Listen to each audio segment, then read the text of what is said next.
Everybody needs help, especially other nonprofits. There are also a lot of other sustainable nonprofits out there that are doing similar to what we're doing. So we think of them as not competition in any way because there's enough garbage in the world to go around for everybody. We think of them as like sister and brother organizations. How can we help you? Even if you're in Austin, we want to partner with anybody that needs our help. Welcome to Ecophonia. If saving the planet sounds a little bit daunting, it is. I feel that way too, so I'm talking with experts across industries and across the country to get to the root of how change is really made, in order to help you learn ways to make the world a better place. I'm here to investigate what really makes the biggest impact and to connect you with real people who already have their feet on the ground. Today, I connected with Toban Nichols, the Director of Education and Development at Remainders Creative Reuse, a nonprofit that not only functions as an arts and crafts thrift store, but teaches classes, helps the environment, and serves as a creative community hub in Pasadena, California. Since I have a focus on the positive, I really wanted to dive into how they build community, which includes everything from partnerships with other nonprofits to wildfire relief. While I personally am based out of Atlanta, Georgia, I got the chance to visit the store in Pasadena before we filmed the interview. They have really created something special, and while you or I may not live in Pasadena, there is so much to be learned by what they built. To kick off this episode, I wanted to get both into the background of Toban and Remainders. My name is Toban Nichols. I'm the Director of Education and Development at Remainders Creative Reuse in Pasadena, and I got started at Remainders by walking in the door. I needed a piece of fabric. I needed a small piece of fabric for a project I was working on. At the time, I thought there's got to be some place I can go to get less than a yard of fabric. A fabric store will only sell you a yard at a time. I didn't need that much. I felt like that was wasteful. And I thought there must be some place where you could find a scrap of fabric other than your grandmother's closet. And I did some research and I found Remainders. And so I just checked it out. I walked in the door. That was back when Remainders was really small, about 900 square feet over in a different section of Pasadena. And I walked in there and the owner, who's our executive director, was working and she was the only one. It was really small back then. She was the only person there. And it was just like, it opened up this whole world for me at that moment, because you walk in and there's all this fabric, there's all these art supplies and craft supplies and everything you're looking for. Even in that tiny space, I was able to find the perfect piece of little fabric to make my project. After, I made that project, the owner and I kind of hit it off. I thought she was cool. And I took it back to show her and she said, "This should be a class. Would you teach this class here?" And I am an art teacher and an artist. So it sort of all fell together. And I started teaching there in that small space. And then in 2020, when we moved to the large space we have now, she said, "I want to ramp up classes and curriculum, and you have this experience. Like, do you want to be the director of education?" So that's how it all began, and here we are today. That's really cool. So I guess when you went to that first time, did you just start talking to the owner, or was there some other kind of conversation?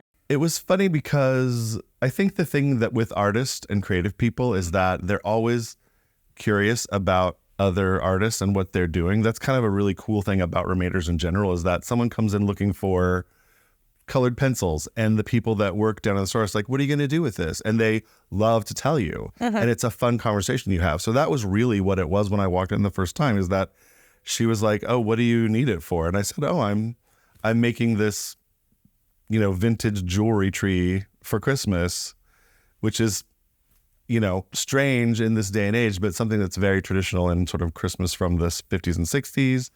And it just started this conversation where it's like we had this exchange of ideas and it was just really nice and interesting. And we, like I said, we hit it off. We're still, even though she's my boss and she's the executive director, we're good friends too.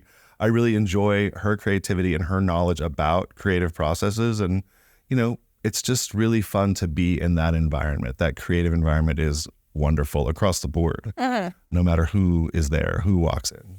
That's really cool. So I went to stop by the store yesterday and there were a lot of people there. I mean, clearly a popular spot. So how do you guys get your messages out there? How do you get the word? Because you found it through a Google search? Yeah, a Google search, which I think probably had gone up just maybe a month before I found it or something like that. I mean, the thing was that Remainders started in her garage as sort of a, unofficial garage sale. And it was a great idea, an amazing way to get things out to people who might need them and use them in a sustainable way. But it really became a bigger idea when it germinated into a nonprofit idea. Like, this needs to be a business, a nonprofit where people come, they make donations, it gets used for things, it gets spread out to people who need them, with the emphasis really on teachers and students and artists, which are traditionally people who have very little money, very small budgets. And so it's kind of the perfect place to get that stuff. I found it a Google search, but after I became the director of education, we also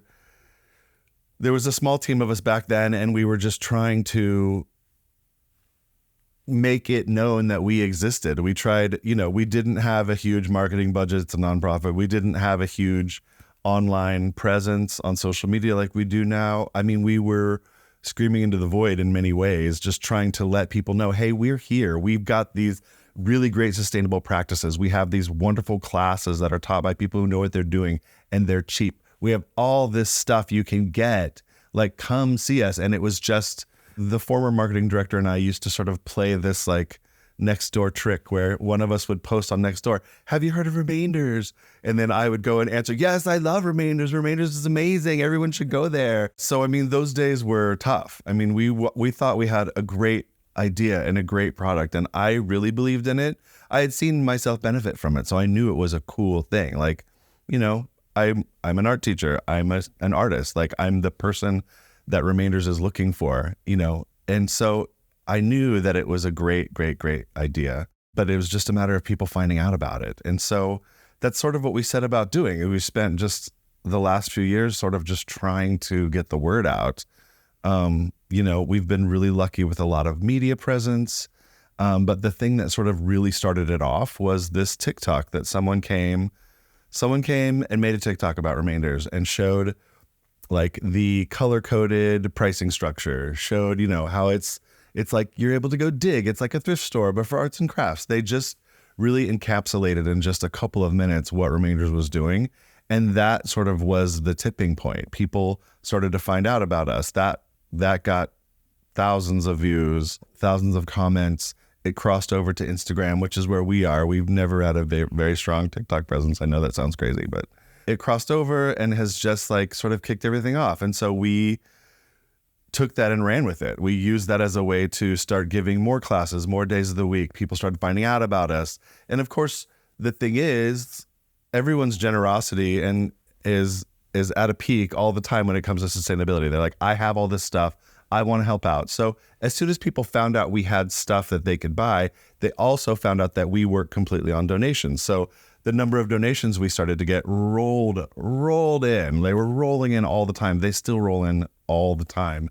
So all of that increased along with people coming into the store, people taking the classes. It just really has gotten to this point where we've gotten really big, which is we're extremely thankful for. I don't take that for granted because I remember just a few short years ago when it was super hard to even let people know we exist. And, we did a lot of community outreach. We would do activities in different places, just trying to get the word out like, hey, we're here, come see us. And now we still do obviously a lot of outreach, but people often know who we are and excited to see us, which makes me feel incredibly good. But there'll be a few people that be like, tell me what you do. Tell me what this is. And it's like, oh yeah, here we go. Okay, I get to talk about it again. It's not like people are not like, oh, Remainders is my favorite place. They get to say like, what are you? What do you do? And that's another thing. It's a little hard to describe what Remainders is if you haven't been there. It can be a little bit of an uphill battle. If you say to someone, it's like an art and craft thrift store, that kind of explains it. But people don't have any idea of the sort of like mass that they'll find when they get there, the amount of things. We say, our sort of unofficial motto is it's here somewhere, because whatever you're looking for is definitely there. We've gotten so much stuff. So that's kind of the way it is. Like, well, just come see us and you'll see what we have, and you'll see that you'll be inspired. You'll see something you want. That always happens. I give tours all the time to people that are like, they're curious about us. They want to know what we're doing. And they always start shopping as soon as the tour's over and they find stuff, or they pick something up on the way. Like, oh, I found this. I want this. It's like, yeah, that's exactly what we're here for. So you'll find something you can use. Yeah, no, it was really fun because I was browsing, and it's just you can get lost hours there, and it's just like I need to be careful because I have a very small, like I'm flying back to Atlanta after this, and I'm like I can't buy too many things. Yeah. So I'm like we're not to refrain, but I'm like this is really neat. What kind of like you mentioned teachers, you mentioned artists. Are those kind of your main people you kind of have in there, or do you like what kind of The community we serve is, the students, the teachers, the artists, but also the crafters. People who, we got our start really with retired ladies that needed to get supplies. They knitted, they sew, they, quilted. This is sort of where we got our start, which we're super proud of, and we love those people. They sustained us for years. These older ladies would take every class. They would take it over and over again. They would shop every day, and they would also give us things that they didn't need. So that was really where we began, and we still have a lot of those people.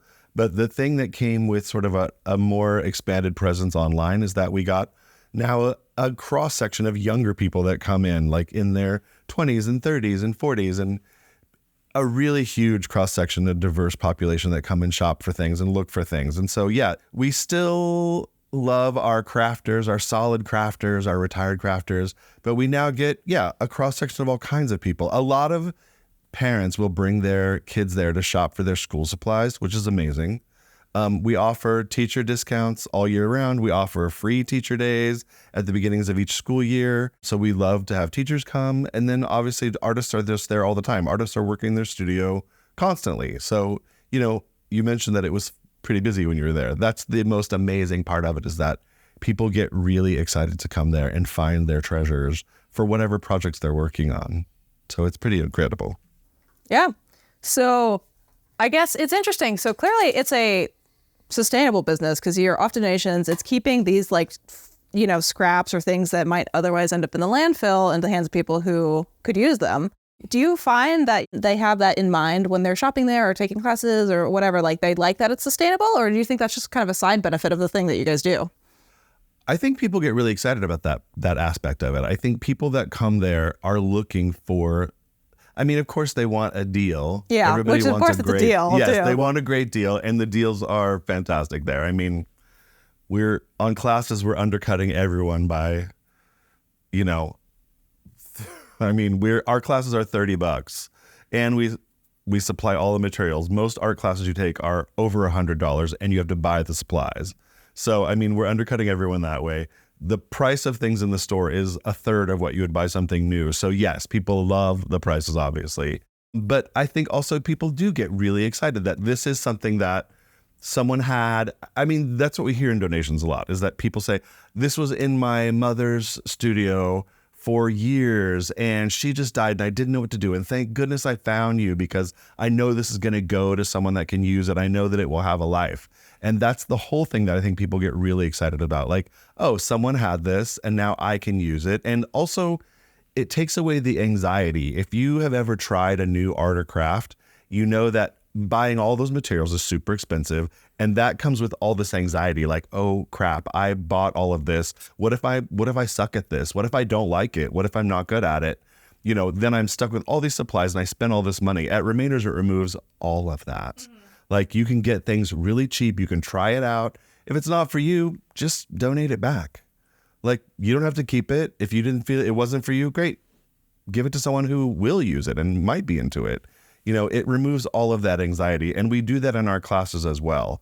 We're a sort of low expectation class. Like, you come to our classes and you are responding to the materials. We supply all the materials, all of the things that come there, we give them. So, if it's an assemblage class, there's a bunch of wood, a bunch of toys, a bunch of things that you can combine. You respond to the materials, not to sort of the ideas you have. So you keep your expectations out of it. You come to class with a fresh mind.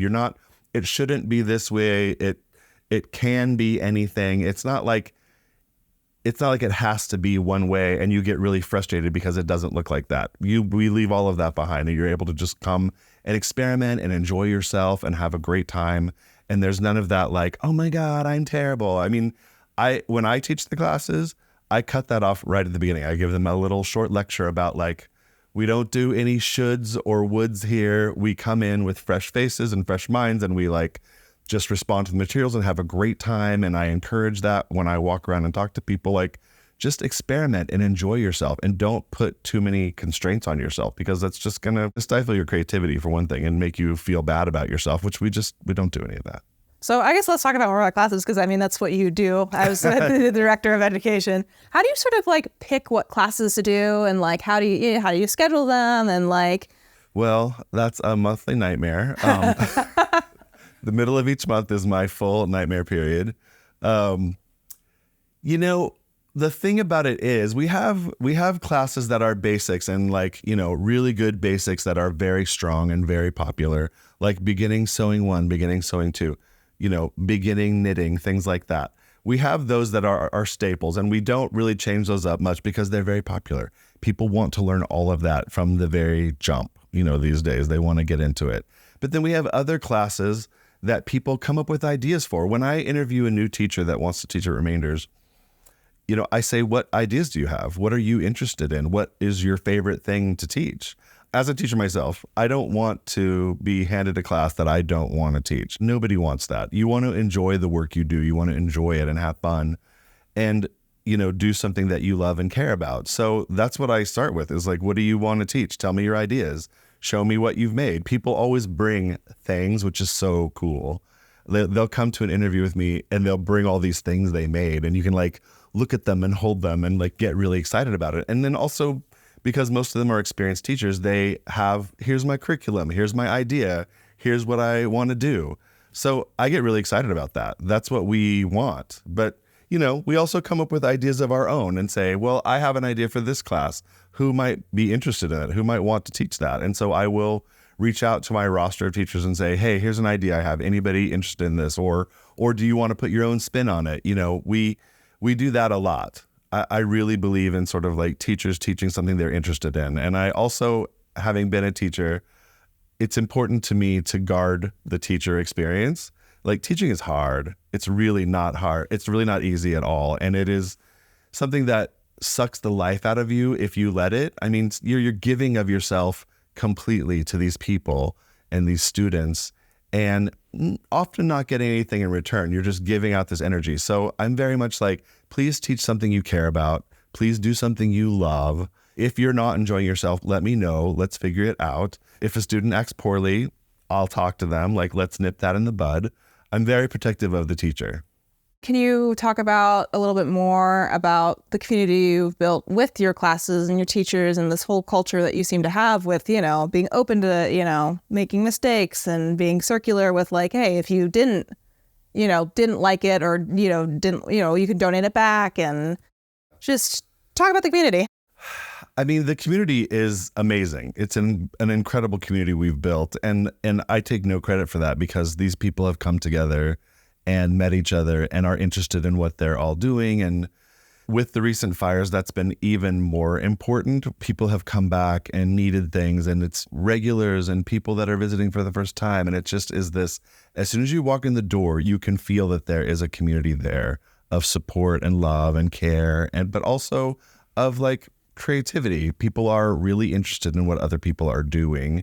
They want to hear about each other's projects. They want to help. LA in general is a really, really creative place. We have the Hollywood industry here, which is very, very creative, but we have also a ton of artists, musicians, all kinds of people that live in this area, which is full of 14 million people. There's a ton of artists. So Remainders is this meeting place for them where they can really hang out and talk. And even the people that take our classes, they get to meet each other and they get to talk and they become friends. And it has just become this incredible community of people that are sort of like-minded in many ways, but also want to learn from other people and meet people and hear about what they're doing. So that has been incredible to witness. Just, I mean, I do it myself. If I see somebody with something interesting in their hand, I'll say, like, what are you going to do with that? And they're happy to tell you. They can't wait to tell you about their project. Like, it's really, really fun. And also, we are in a part of Pasadena that traditionally is known as maybe a bit of a downtrodden area. And so we try to reach out to a lot of the other nonprofits and businesses and people around us to say, hey, we're offering classes and they're cheap. And even if you can't afford it, let me know. We'll put you in it for free. we want to support the community and creativity as much as we can. And so we're spread that word around, like, oh, you need supplies? Come get supplies. Like, let's work it out. Let's figure it out. You want to take classes? You're interested in something specific? Especially when children are involved, we have a really robust children's program for like after school and on the weekends, and for parents that, are working and need somewhere to send their kids or just want really inexpensive classes. A lot of schools these days don't have art programs. They don't have any art in the schools. So if we can provide a little bit of that to people who need it, that's really important to us. Not only is our mission sustainability and keeping things out of the landfill, it's also supporting the community that we love and are a part of. And so we work with a lot of other places around us. Like right near us is a place called Friends Indeed, which is a drop-in center for unhoused people who need to eat something or want to just relax and rest or take a shower. So we've partnered with them and we give classes to them and they bring people over. That's just one example, but we do a lot of stuff like that. We want to work with other nonprofits who are helping people. We've been very fortunate in the last few years to become successful. So we want to use that to help other people and help other organizations that are doing good work. Yeah, no, that's awesome. Sustainability is such a interconnected thing. So that's so cool that you're working with other nonprofits. So I really want to talk more about that. I don't know, how do you outreach? Do you just kind of look up who's in your area? How do you find other people to connect with? Because clearly sharing in your mission's awesome. And sustainability is not just useless plastic. It has so many facets to it. Well, I'll tell you, when I made a huge list of nonprofits in the area that I thought aligned with what we were trying to do, or I thought we could in somehow help them.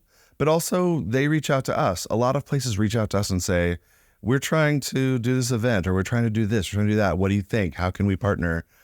I give tours all the time to people that are like, we want to come and check out your space. We're not sure what you do. Great, come, I'll give you the deluxe tour. I'll tell you all about it. And then let's see if we can find ways to partner. That's the way it happens organically, which is great. I mean, certainly in the beginning, I reached out to a lot of other places and said, hey, we're here. This is what we're doing. Do you need our help?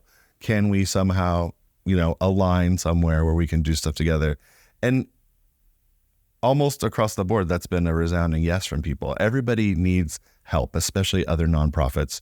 And when it comes to sustainability specifically, you're right. There's a ton of different sustainable options. There's a ton of different things to do, ways to be sustainable, but there are also a lot of other sustainable nonprofits out there that are doing similar to what we're doing. So we think of them as not competition in any way, because there's enough garbage in the world to go around for everybody. We think of them as sister and brother organizations.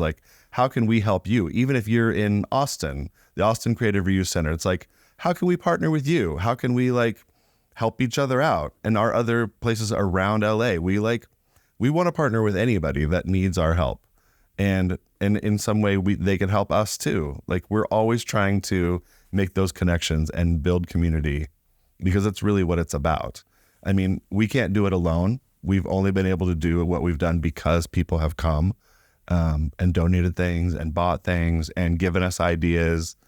I mean, that's how this all works. Nobody can do it by themselves. And we're incredibly thankful for every partner and customer we have. It's been honestly just incredible to see the way people really want to support ideas of environmentalism and sustainability and upcycling and recycling. People really get into it. They get excited about it. And especially if it in some way helps others, it's a really great thing. And I mean, I guess you really did kind of touch on it there, but why is community so important? This is such a big thing for you and something you're building. And it's just why do we need it? I mean, people need human connection, first of all. People need connection. They need to feel connected to something. They need to feel connected to somebody. They're also looking for their tribe. Your beliefs are important to you. And I'm sure that you're always when you meet someone that shares a lot of your beliefs, it's exciting. It's someone thinks like I do. Someone has the same ideas I do. Someone has the same goals I do. It's that process of just building community and connecting with people. And also for us, allowing people to be creative feels incredible.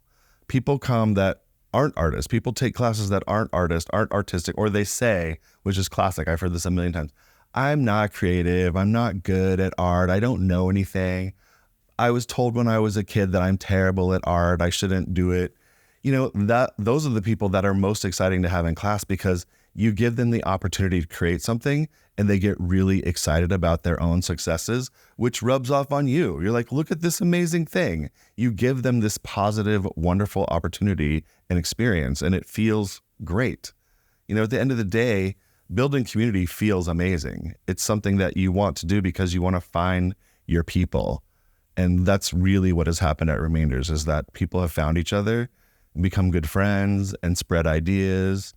I mean, it's the whole package. It really is. Yeah, that's awesome. And then the climate's changing. We're starting to see things like wildfires happen a lot more often, and a lot worse just because of the cycles. It's getting drier, and then the fires are getting bigger, and then it's impacting the communities that, you live in, and everything and everybody.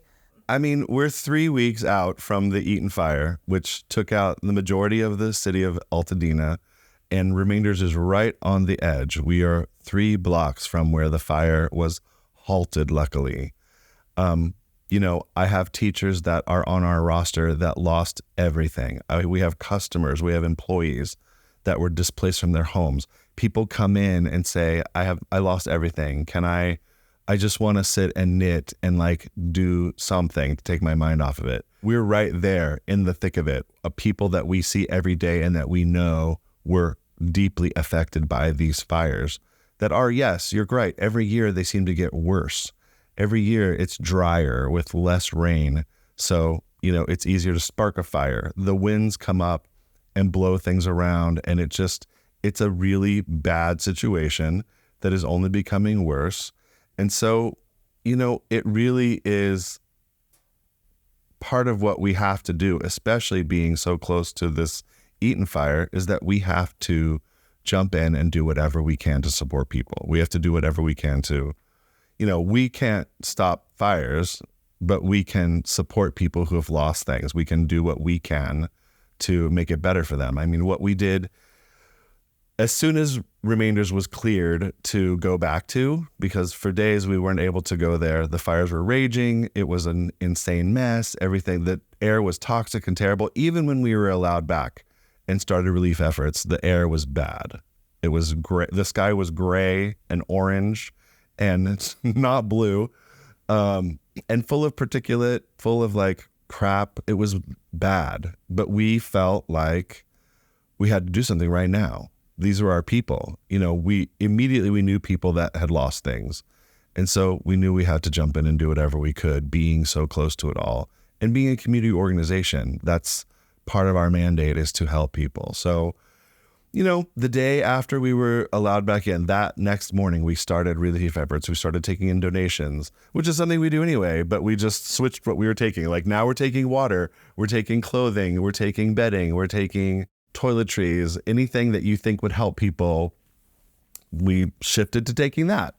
And it was an incredible, overwhelming experience. I mean, we thought, in my head, I said, okay, we'll take in donations for a week. That'll be great. We'll take in it'll be so great. No, after a day, we had so much, we had filled up our room. We had filled the room. And we're like, oh my God, we can't take any more donations. This is crazy. And that didn't just happen to us. That was happening all over the city. People's generosity and their support was incredible. So we stopped donations after that first day and just went straight into giving out mode the next day. We're like, okay, we switched up our social media. We put signs out in the front of the building. Come get stuff. Anybody that needs stuff, come get stuff. You need water, you need whatever. And again, we had people just come and want to volunteer. The most incredible part of it all for me was that people would show up and say, hey, I brought some water to donate. Great. Thanks so much. Can I stay and volunteer? Which to me seemed incredible. It's already incredible that you brought things to donate. That in and of itself is such a selfless act. But then that you want to stay and help further and volunteer just blew my mind. it sent me into tears more than once, just because that happened over and over again. We had so many volunteers show up to help us that we had to turn them away, which is crazy. That's an incredible gift, and I would say to people who showed up I'd say, this sounds nuts, but we can't use you. Like, try down the street. They over here, over there. They need volunteers too. It was just incredible to see the community come together and try to help people who needed it. Our mandate is to help people. And so it seemed like we had to jump in when the fires were somewhat under control. At least when we were allowed back there, we had to jump in and do something. And that's been amazing. What we took in the stuff, we've given out the stuff, but also we opened up our creative space to anyone that just needed, if you need to come charge your phone, great, come do that. If you need to sit down and draw or do something just to take your mind off stuff, come do that. If you need somewhere to bring your kids, come do that. So for 3 weeks, we ran sort of just an open studio. You could come and sew if you needed to. Like, one of our sewing teachers was making bags for people and making pants for people, and people would show up to do that. Like, I just wanted to come and make things. I just wanted to help. People showed up to draw and paint and sit and just like chill out for a while and take their mind off stuff. And then people would show up to help them. Like, I just came, I heard you were doing this. I just wanted to come and like be part of it. That I heard over and over again. So it's just amazing the way people have come together. Really, honestly, beyond amazing. I've never seen anything like it. And I'm just so proud of our community and proud of everyone in LA, because people have really, really just stepped up to help those in need. The help has been more than the people that need it. That's the really incredible thing. We've gotten personally more donations than we could give out, which talks directly to the resilience of people and the care that people have for others in the community. And that's really what Remainders is doing in general. We care about our community. We want to spread creativity and spread hope and give people opportunity as much as we can. So that's what we're doing. But in addition to that, we're trying to save the planet in our own little way. Obviously, we can't do it alone. And there are tons of other sustainability people and businesses around that do this same great work we're doing. But, we are focused on what we can do, which is we've been able to form partnerships with the studios in Los Angeles, which are huge wasters. We've been able to form a lot of partnerships with just other companies that have things to give and donate and don't want to throw it away. The thing specifically with studios is that once a production's over, they have all of this stuff. All of that stuff traditionally has just been thrown away or stored. And so they have to have either storage or they have to put it all in the landfill in the trash. So we've been able to form these partnerships with them where we say, hey, bring stuff to us. Like, think of your favorite superhero movie. All those costumes had to be made. All of the things they wear had to be made. All the things they do were made. So we now will take in these huge donations from these companies of fabric that were used for Superman's costume or whatever, like fabric, stuff from sets, all sorts of things that were used on the sets. We'll take all that in now, and they get to feel good about it not going to the landfill. We get to feel good about it not going to the landfill, and it gets to be spread out to other people that can use it. It's been incredible that way. It's a win-win for everybody. You don't have to store it. You don't have to keep it. You don't have to throw it away. Someone else gets to use it. You get to feel good about that. Like, there's no downside to it. And so that's a huge thing. But because we've gotten this word out so well, we've done such a great job of getting the word out, our donations have increased exponentially in the last 3 years. They've gone through the roof. The first year that I started tracking how much donations we were taking in, we took in I want to say 24,000 pounds, which is a lot. Last year, we took in 37 tons of materials. We were donated to us. We took in 37 tons last year. This past year, we took in 127 tons of materials in donations. 127 tons that we have taken in and distributed. So I'm proud of that. I'm really proud of that fact because that is work that needed to be done and we found a way to do it. And it's work people have done. People have done that. It's not that we've just done it on our own. Everyone's done it. Anyone that brings stuff to us just because they don't want it to go to waste is a hero in my book. So, this is what we're trying to do is do whatever we can to save the planet and keep things out of the landfill and help the community. So that's our whole bag. That's awesome. I mean, 27 tons is a lot of tons. 127. Yeah, did I not say it? I meant to say 127. 127. So do you store that all? Do you find it all? Do you find that it all gets bought up by people? How do you get that all distributed? Because that's a lot. I mean, the people that work, we just moved into another part of the building that we're in that's a bigger space and we put donations in there. It's about 3 times the size of the donation space we had before. Immediately it was full. There's no shortage of people bringing things. There's a shortage of space. So what we have is an incredible team of people that work in donations, taking in stuff, sorting it immediately, getting it up into the store. People in there get it priced and out on the floor so people can buy it. It's this process that takes place every day because otherwise it's going to sit back there. And the whole goal is to get it into the hands of people that need it and can use it. So we've got this truly amazing team that just processes donations, almost every day. They're just moving it out, getting it out there for people to buy because people really want it and they really need it.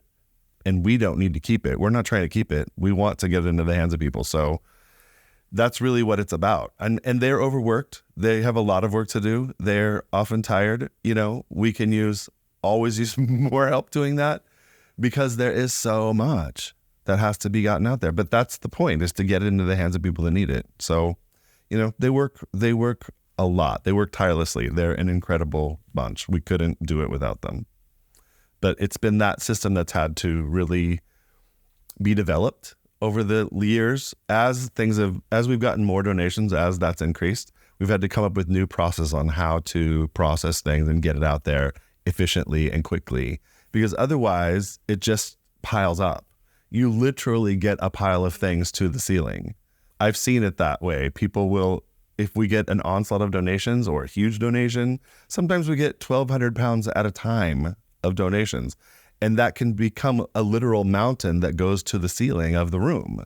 So, you've got to have a great team of people that just jump in and grab it and organize it and send it up front to the store. That's really it's the hard work. Crazy. So I guess you mentioned it because being in LA, you got a lot of film here. We have a lot of film in Atlanta too. So I've seen warehouse sales, like Warner Brothers. I've had warehouse sales of all their costumes and props and that they're not using or don't want anymore or whatever. So when you're getting, I guess, sort of donations from film industry people, are those huge bulk donations that you then have to sort in your tiny space? Much of it is yes. I mean, we try to say, if we have a system in place now that says, for everybody, if you're bringing more than an armload, we need you to make an appointment. Yeah. And in that appointment, tell us what you're bringing. And often if people will email us, we'll say, okay, they'll say, we have Warner Brothers. I mean, not to drop names, but they'll be we have this stuff. Okay, can you send us photos? Can we see what it is? So we have some idea of what's coming. Also, some of that stuff we just can't take. We try not to turn things away because the fear is that if we turn it away, it's going into the trash. But, there are some things we literally cannot take. We cannot use. And so we want photos and descriptions to say, what is you bringing? So we're able to plan where it's going to go. And, it will get crazy things. We'll get crazy things. And then we will just quickly make a post on social media. Hey, we got this. I mean, we got hair, weaves and things that we got that were in packages that we got. Someone donated that. We're hey, social media, anybody need these? Here they are. Come get them. And that's been the really great thing. If it's something huge or something crazy or something we just don't know what to do with, you put it on social media, someone wants it. Someone will come and get it. They're this is exactly what I've needed. And they will come immediately and get it, which is great. That's awesome. We really aren't trying to store things and keep it. We want it out and into the hands of people. So that's been super helpful. Social media in that way has been incredible for us. And in general, it's been really great. I mean, people find out about us. They can ask questions. They can learn about the classes we give, learn what we take, what we don't. Like, it's been really wonderful to just use social media in that way. I think, a lot of times people are like, social media is getting evil. It's getting bad. It's, giving people the wrong message. It's giving teenage girls the wrong message about their bodies, like all these sort of negative things about social media. Well, this is a really positive thing that it's been able to do for us. And we appreciate it. We don't take it for granted.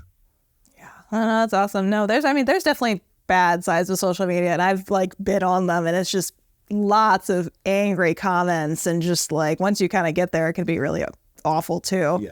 But you are absolutely correct, where there is very positive outlets, and that's so great that you guys have people that you can just post through. What's the weirdest thing that you've gotten that you've had, and it's okay if you can't think of an example, so many, you don't even know.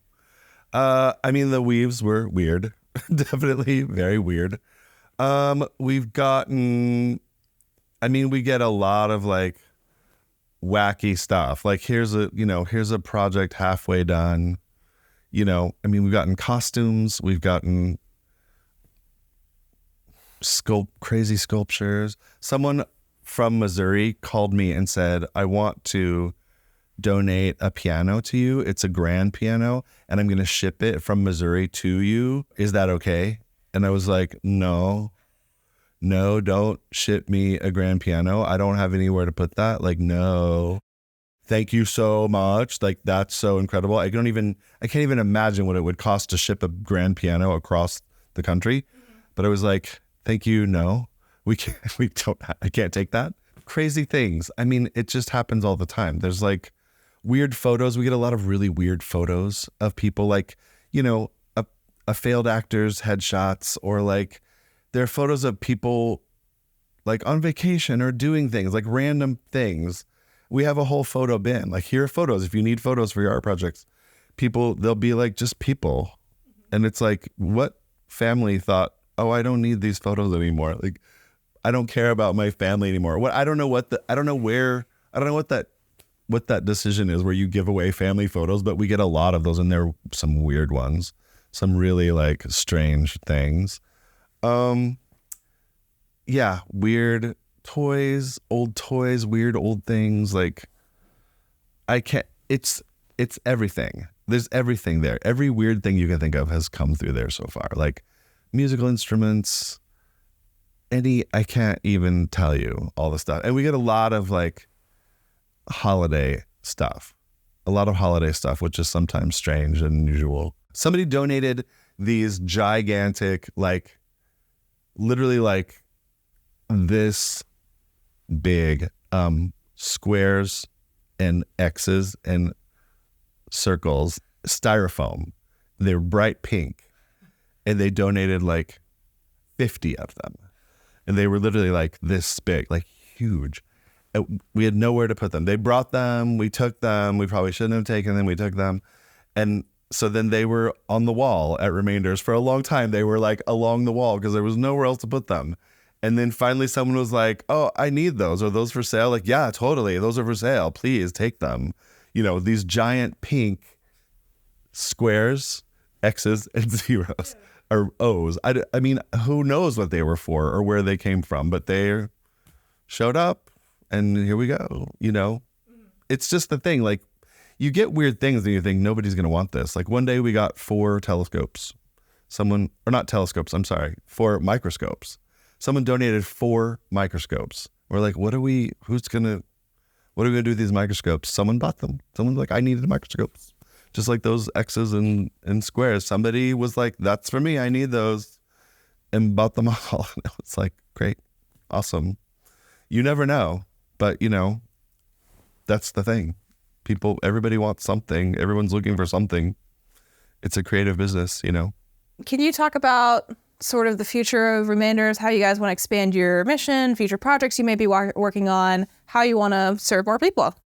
Well, I can tell you, it's super exciting what we've got in store for the future, the direct future. In fact, it's already in process now. And a lot of people think this doesn't quite fit with our mission, but it actually does.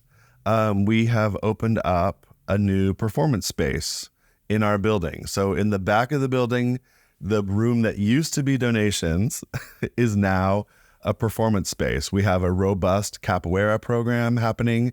We are putting in dance classes, yoga classes, performance-based art, music. We're putting all of that in this new year. We're installing all of that now. The room is already ready.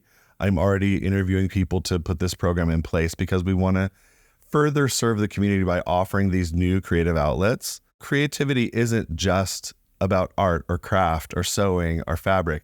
It's about the full gamut of dance, music, everything. And so there are a lot of like dance companies and people out there dance companies that don't have a home. They don't have anywhere to make their performances. And we have this new space that we can offer, as well as wellness programs. We're initiating a new wellness program specifically to target people who need mental health wellness in our community. And we're also spreading that out into our classes. We're putting components of wellness in each of our classes to just help people as much as we can. So that's the new big exciting thing we're doing is wellness opportunities and this new performance space that we're putting out there to further our mission of helping and supporting the community and spreading creativity. It's really exciting. It's something I've wanted to do for a long time, and we've experimented with different ways of doing it in the main creative space, but this new part of the building that we've taken over just screamed, this is the place for performance and all of that sort of stuff. So we're really excited that that's all coming to fruition this year. So that's our future so far. And, we want to just keep doing what we're doing. We always need more space because we always have more donations. So we're just trying to keep growing as much as we can and doing the good work. The capoeira program is in place. You can take capoeira classes there on our website. You can sign up for those. If you're not familiar with it, you can take a beginner class. They'll teach you about it. The practitioner came from Brazil to teach capoeira here. He and his brothers came, and they're incredible. They're so good. So it's already begun, and we're just going to keep chugging away and putting more stuff in there. We also have had some performance bases in our gallery upstairs that will move down there. And the wellness program also, wellness was supposed to kick in January. Of course, the fires put a little bit of a din on that. So we're ramping up all the wellness initiatives for February, and all of that stuff is going to happen very quickly. That's awesome. Is there anything else you think I didn't talk about? I think we covered most everything. I mean, we are open for business. We want people to bring us donations of things they don't need and don't want and want to have a better home. And we want to get people in the store that need the stuff. Come see us, check out what we have. We have everything. We really do. So come check it out and also take our classes. If you have an idea for a class, send me an email. I want to hear about it. It's really that simple. On our website is all the stuff you need to contact us. All the information you might want is there. Also on our social media. So yeah, let's connect.